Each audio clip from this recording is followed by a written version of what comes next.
Hello and welcome back again. We had a few technical hiccups, but now we're back on air with our live coverage of the election counts in Manchester today. I'm still Victoria Thiele and we still have no results because of delays due to COVID restrictions. But instead we have George Grafer here with us, who's been outside the Manchester Conference Centre for us several hours in rain and shine. So George, you managed to speak to some of the party reps. What have you been hearing? Hi Victoria. Yeah, so we had been standing outside there today, and what we've heard is that Labour have actually performed better than expected. It was thought that the Lib Dems might make some gains, but it seems that hasn't been the case. Now, nationally, of course, it's a different story. We've seen Hartlepool this morning. Labour MP there lost his seat, and in Stockport it returned the Lib Dems as the largest party on the council, and Oldham's leader Sean Fielding lost his seat on Oldham Council. I spoke with Ahmed Ali about Keir Starmer's leadership and how Labour are performing nationally. People can be critical, and that's the best of the democracy. We can be critical of our leadership, we can be critical of the work people do. Different people have different ideas of leadership. Far-sightedness is required, is essential as a leadership quality. I would say the vision has to be there. Keir Starmer brings in certainly some of those aspects, but perhaps is not tapping into to all the elements within the country, and therefore, yes, there's always room for improvement. Thanks, George, for bringing us that voice clip. Sounds like it was a very windy day, so I applaud your bravery of sticking out there. So what does that mean for us? What's happening next? Well, so I spoke to a Conservative councillor agent, which is a line of work I hadn't heard of before today, but he essentially told me the same thing. Now, the Conservatives didn't perform well, as you would have expected in the Manchester City Council election, but nationally they performed a lot better, which is bad for Labour, of course. So generally what we're seeing is good for Labour in Manchester, but nationally the picture is a bit more complicated. Thanks for this outlook. As our man on the ground who has been much closer to the room where everything happens than we were, do you have any idea when the results are coming in? I'm afraid not. These things generally drag on for a while. It could be some hours yet.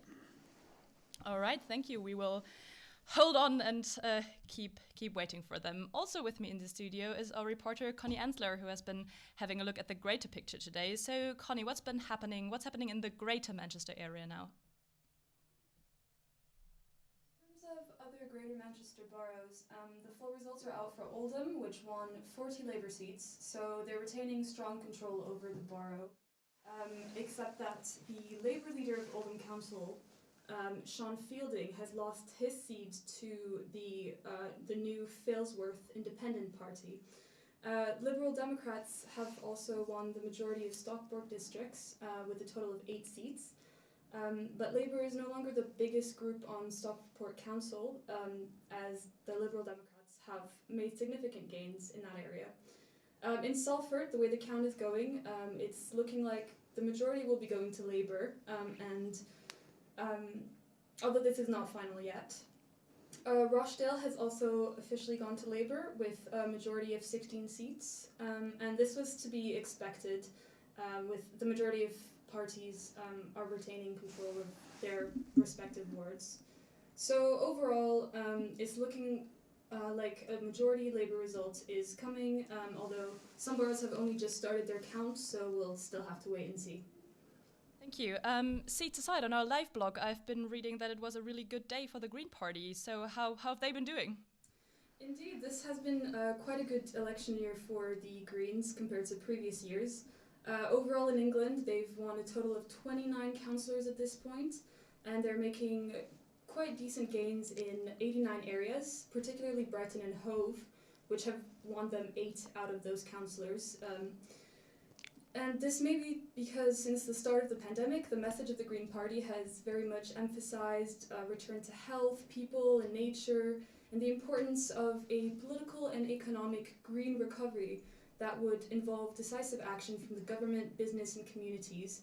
So then in this context, polls have been showing that support for the Green Party has been on the rise, and it's even been put in 3rd place in terms of popularity, overtaking Liberal Democrats.